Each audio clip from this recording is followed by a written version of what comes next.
A 70-year-old gentleman was referred for management of subluxated IOL. He had undergone cataract surgery 2 weeks back and had significant residual refractive error. The referring surgeon gave history of intraoperative zonulolysis inferiorly and history of endocapsular ring implantation. The IOL was placed in the sulcus due to small rhexis. Intraoperatively, the IOL was dialed onto the iris.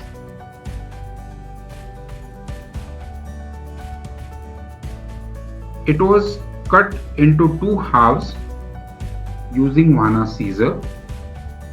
Sinskey hook was used to support the IOL from other side, while Vanna scissor was used to cut the IOL optic.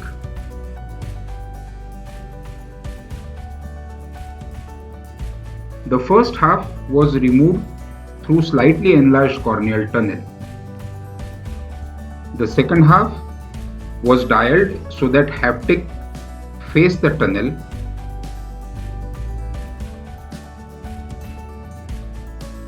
And then it was removed from the anterior chamber using two tooth forceps.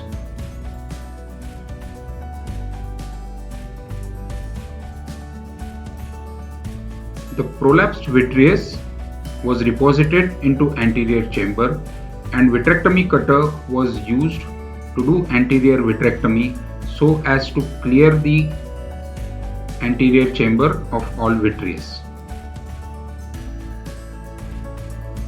The rhexis was enlarged using side port rhexis forceps after initial cut in rhexis margin with straight scissors.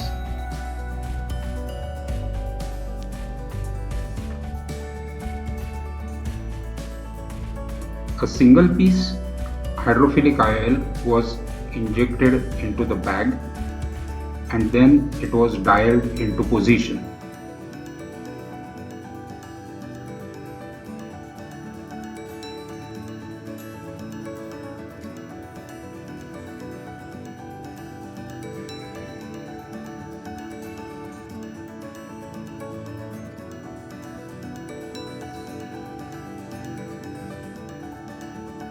Once the IOL was in place, localized conjunctival opening was done at 6 o'clock position and a partial thickness scleral tunnel was made 1.5 mm posterior to the limbus.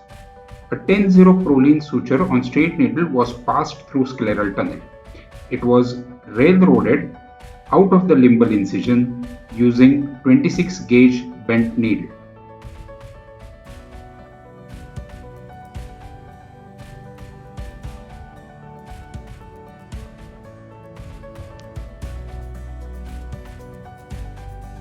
The Prolene suture was passed through the eyelet of capsular tension segment. The bent 26 gauge needle was passed through the scleral tunnel and it was used to railroad the Prolene out of the sclera.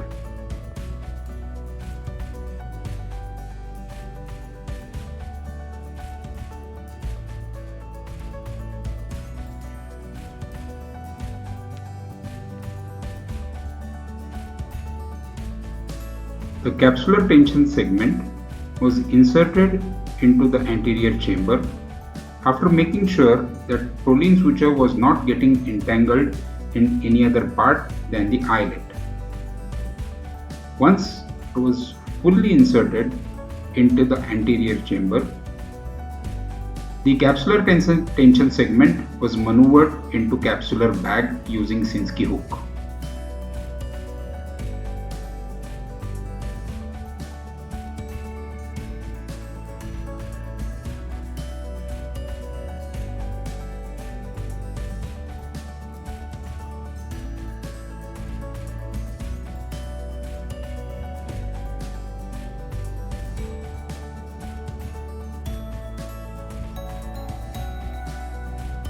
As the pupil had become myotic, iris hooks were used on the nasal side to dilate the nasal part of the pupil.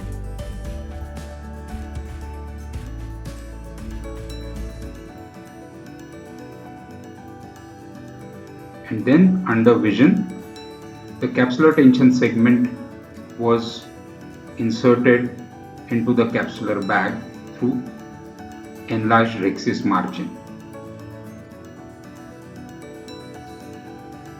Once the capsular tension segment was in place, 10-0 proline was sutured to achieve centration of the capsular bag. The knot was buried into the scleral tunnel. Capsular hooks were removed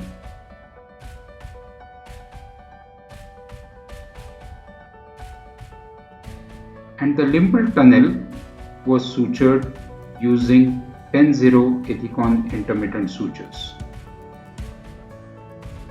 Vitrectomy cutter was used to clear the viscoelastic material so that any vitreous strand present in anterior fiber could be taken care of. At the end of the procedure, the side ports were hydrated and the conjunctiva was replaced to cover the scleral tunnel.